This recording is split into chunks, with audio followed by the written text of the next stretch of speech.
Տիկին Նալչաջյան, թերևս սկսենք օրվա օրախնդիր թեմաներից, արդեն մի քանի օր շարունակ է, ինչ Նիկոլ Փաշինյանը քարոզչության ընթացքում ամենատարբեր բոցաշունչ ելույթներն է ունենում այս կամ այն վայրերում։ 2 օր առաջ դիմեց ԲԿ առաջնորդ Գագիկ Ծառուկյանի որդուն Նվեր Ծառուկյանին, ասելով, որ ինչ էլ ուզում է լինի, քեզ բերելու ենք եւ նստեցնելու ենք այստեղ, նստելու ես բանտում։ Այսօր դիմել է Հայաստանի երկրորդ նախագահ Ռոբերտ Քոչարյանին, ասելով, որ միևնույն է դու նստելու ես։ Ի վերջո, այս ամենը ինչպես կբնութագրեք, կբնորոշեք որպես հոգեբան, եւ ամենակարևորը Նիկոլ Փաշինյանը այս հոգեվիճակով ունակ է ղեկավարելու մեր երկիրը։ Եթե սկսեմ վերջին, ուրեմն ձեր հարցից, Նիկոլ Փաշինյանը ոչ միայն տվյալ հոգեվիճակում, այլև իր բնույթով, իր անձի այդ բոլոր առանձնահատկություններով, ուրեմն այսպես բևեռային ձևով հեռու է երկիր ղեկավարողի կերպարից եւ ներքին հնարավորություններից, այնպես որ ես այդ հարցին այսպես կարճ կպատասխանեմ, անկախ նույնիսկ հոգեվիճակից, այդպիսի անձը չի կարող երկրի ղեկ վերցնել եւ այդ ղեկը ուրեմն ճիշտ ուղղությամբ տանել առաջ։ Ինչ վերաբերում է այսօրվա, այս ուրեմն քարոզչական հնարքներին, գիտեք ինչ, ինքը բավականին լավ պոպուլիստական ընդունակություններ ունի, եթե չունենար, նույնիսկ ես կասեի որոշակի խարիզմա ունի, իհարկե բացասական նշանի տակ։ Եթե այդպես չլիներ, 2018 թվի իր գրանցած հաջողությունը ուղղակի չէր լինի։ Բայց տեսեք, ուրեմն քարոզչությունը իր ձեռքին ունի այսպես տարբեր զինատեսակներ, եթե պատկերավոր ասենք, տարբեր գործիքներ ունի։ Դրանցից մեկը, այդ գործիքներից մեկը վախի մթնոլորտի տարածումն է։ Հիմա տեսեք, ինքը եկավ սիրո խոստովանություններով, խոնարհումներով եւ այլն։ Այն ժամանակ այդ գործիքները աշխատող գործիքներ են եւ աշխատեցին։ Այնտեղ ուրիշ միջոցներ էլ օգտագործվեցին, ասենք մարդկանց ինքնագնահատականը բարձրացնել, որ ձեզնից է կախված երկրի ճակատագիրը, դուք վարչապետներ եք եւ այլն, նույնիսկ անհետեցության հասնող, բայց դա մարդկանց ոգևորեց։ Հիմա այդ զենքը ժանգոտվել է։ Ինքը ըստ էության, երբ ձեռքով այդ սրտիկները ցույց է տալիս, այդ նույն սիրո ինչ-որ մի հատ խորհրդանշական պատկեր է, հղում մարդկանց, ինչը ավելի շատ մարդկանց զայրացնում ու գրգռում է, քան թե դուր է գալիս։ Մենք մեր ժողովուրդը արդեն շատ լավ գիտի, որ իր ղեկավարը իրեն մեղմ ասած ոչ թե սիրում է, այլ իր ուրեմն կործանման տարբեր ճանապարհներն է, բռնել բոլոր իմաստներով։ Հիմա իր զենքը այսօր, իսկապես զենքը, որը կարող է աշխատել, իմ կարծիքով երկուսն են։ Մեկը վախի մթնոլորտի տարածումը եւ այդտեղ մարդիկ կարող են ինչ որ չափով այդ խայծը կուլ տալ, որովհետեւ մենք բոլորս տեսնում ենք, որ ուժային կառույցները իրենց ամբողջ ներուժով, ուրեմն իրենց ամբողջ գործունեությունը փաստորեն ըստ էության ֆիքսված է այդ անձի եւ այդ խմպակին պահպանելու, պաշտպանելու գործին։ Այսինքն վախի մթնոլորտը ինչ որ չափով ստացվում է, տեսեք, այսքան մարդիկ կալանավորվում են, ազգի երևելիները կամ, չգիտեմ, բանտերում են, կամ գերի են, օտարին, այո, ինչը մեծագույն ամոթ է ամեն մի պետության համար։ Տեսեք, երեք էր կարծեմ, ես լրատվության մեջ կարդացի, որ ուրեմն հարձակում է եղել իրանական նավի վրա եւ 4 հոգի այնտեղ գերվել են եւ մի անգամից պետության արձագանքը չի ուշացել, իր քաղաքացիներին տեր է կանգնում, 90 միլիոնանոց երկիրը, մի անգամից իր ամեն մի քաղաքացին արժեք է։ Հիմա մեր քաղաքացիները մի մասը անհետ կորած են, այդ քանակությամբ զոհեր, գերիներ, ընդ որում ռազմաքաղաքական ղեկավարությունը ներառյալ, պետությունը ոչ մի բան չի անում։ Սա նշանակում է, որ պետությունը տեր չի կանգնում իր քաղաքացուն։ Սա նշանակում է, որ այդ սիրո խոստովանությունները սին են եւ անհետ, ճիշտ եմ հասկանում։ Միանգամայն եւ նույնիսկ սրանք արդեն այնպիսի թակարդներ են, որտեղ մարդիկ չեն ընկնում, բայց վախի թակարդը ինչ որ չափով դեռ ընկնում են, որովհետեւ որովհետև մենք տեսնում ենք, որ կոնկրետ ինչ-որ գործողություններ իրականացվում են, այդ սպառնալիքները կյանքի են կոչվում ինչ-որ չափով, բայց վախը վատագույն խորհրդատուն է, որովհետև, տեսեք, մյուս գործիքը, ինչի մասին ես ուզում եի ասել, այդուհանդերձ սուտն է,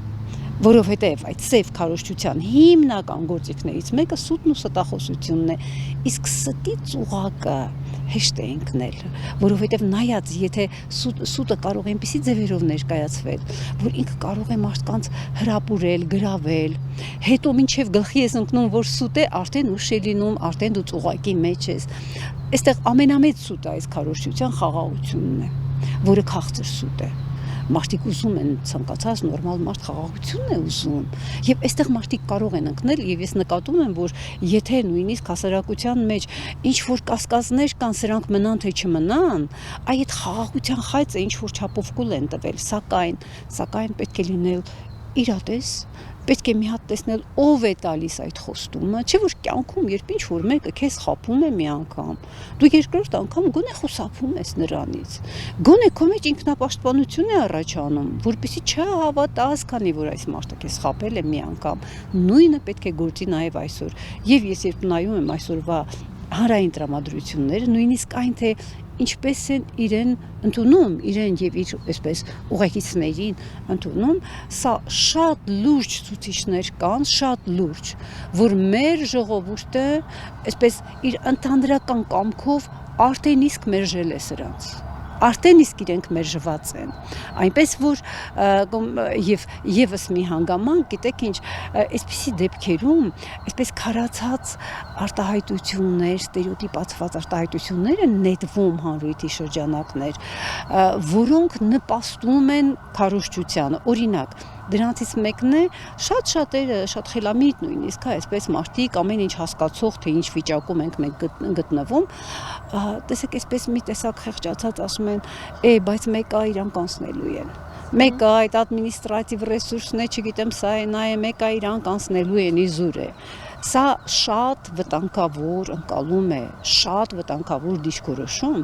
թեկուզ գիտեք ինչ այն պարզ պատճառով, եթե իրենք այդպես 100%-ով իրենց հարցերը լուծելու ունակ են, այդ դեպքում ինչի են ընկել փողոցները, շատ ներողություն թուք հումոր են ստանում անընդհատ իրենց երեսին,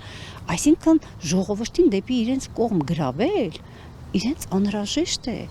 մեր բոլորի ձայները իրենց համար թանկ են, անհրաժեշտ են, դրա համար են, այսքան էներգիա են, չէ, ծախսում, այսքան ուրեմն փողոցներում թափառում, մարդիկ արհամարում են, մերժում են, վախեցած ինչ-որ բաներ են անում, որոշ մարդիկ չեն դիմանում, ինչ-որ բաներ ասում են, ավելի համարձակները,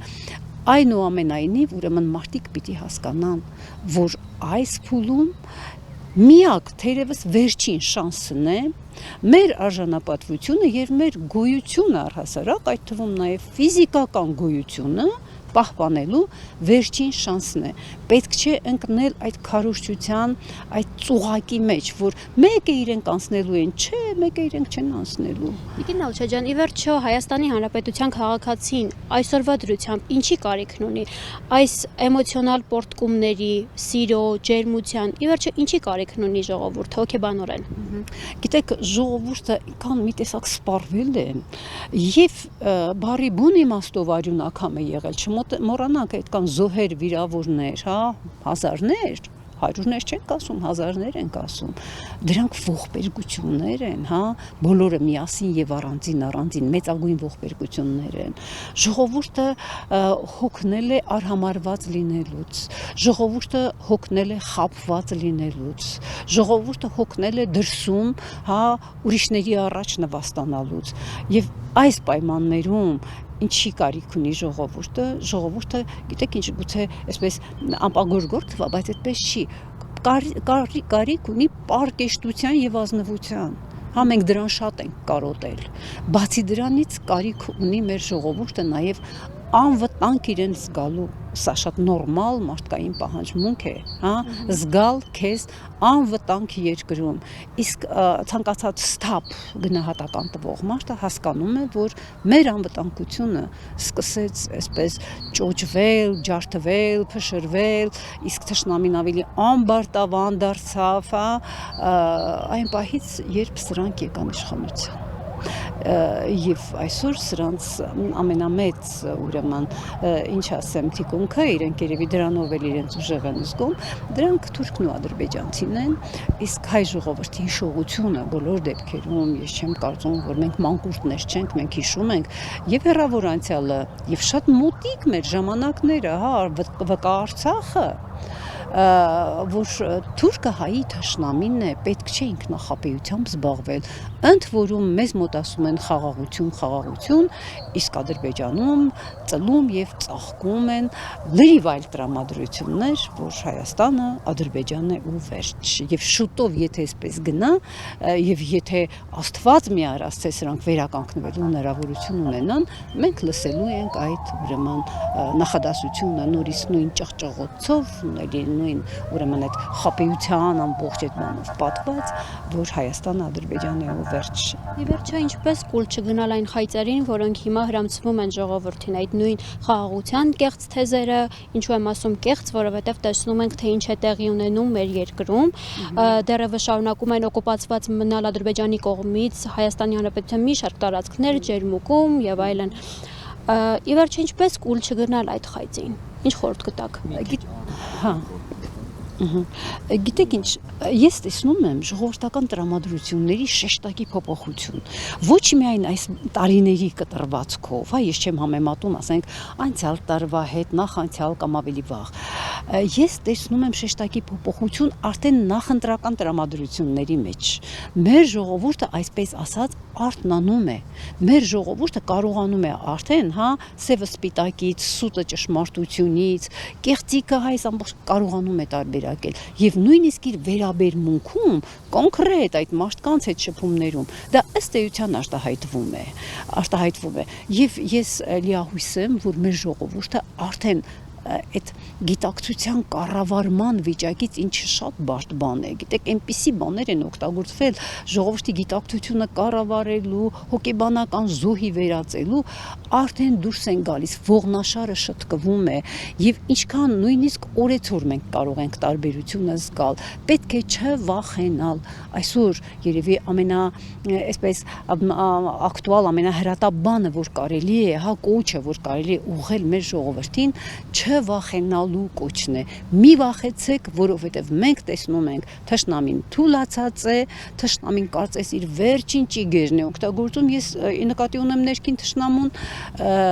իսկ ժողովուրդը արդեն կարողանում է ինքն արտահայտվել, կարողանում է ոտքի կանգնել եւ մենք իմ կարծիքով, եթե այսպես շարունակի, կունենանք շատ դրական առաջընթաց։ Տիկին Ալջաջյան, տեսեք, ամբողջ անցնող տարիների ընթացքում Փաշինյանի կողմից նմանատիպ էմոցիոնալ պոռթկումները տեսել ենք եւ ազգային ժողովի ամբիոնում եւ հիմա ենք տեսնում,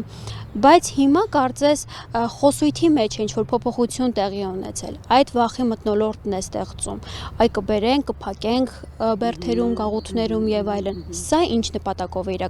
իրականացվում։ Հենց վախի մթնոլորտ տարածելու համար։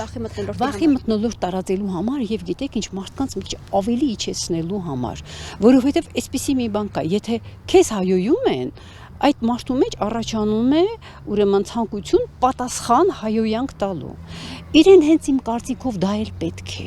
որպեսզի բոլորը հավասարվեն իրենց, որ մենք չասեք, տեսեք սա իրեն ոնց է պահում, այս ինչ բառեր ու այս ինչ արտահայտություններ է օգտագործում։ Մեկ էլ մենք կտեսնենք, որ այն մարդկանց ում մենք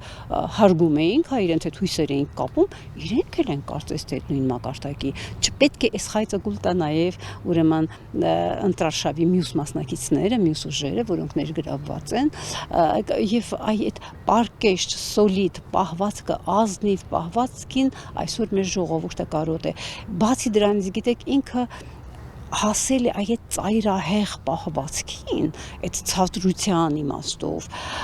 որովհետև էլի դա մի զենք էլ դա է, մարդկանց ուշադրությունը շեղել իրական խնդիրներից։ Մեդիաորակարգ թելադրել միգուցե։ Այո, մարդիկ սկսեն խոսել այս արտահայտության մասին, այս ինչ որ արտառոց սուր, ինչ որ մի հատ, չգիտեմ, խաշած կարտոֆիլ, չգիտեմ ինչ, եւ իսկ դրա հետևում տեղի ունենում հայրենիքի, ուրեմն ոչնչացում, հայրենիքի ծվատում է տեղի ունենում եւ մարդիկ կորցնում են, իսկապես կորցնում են անվտանգության հեռանկարը, այնպես որ գնալ ընտրությունների չվախենալով, մտածելով եւ վստահ լինելով, որ ես իմ ձայնը կտամ, ես իմ պարտքը կկատարեմ, հա, ես կմերժեմ սրանց, կընտրեմ ում որ հարմար եմ համարում, ով ավելի մեծ վստահություն է առաջացնում իմ մեջ, չվախենալ եւ չընկնել այս ստերի, կեղծիքի, այս ինչ-որ արտարոց, ինչ-որ պահվածքներից ուղակը, որովհետեւ դրանք շեղում են իրական խնդիրներից։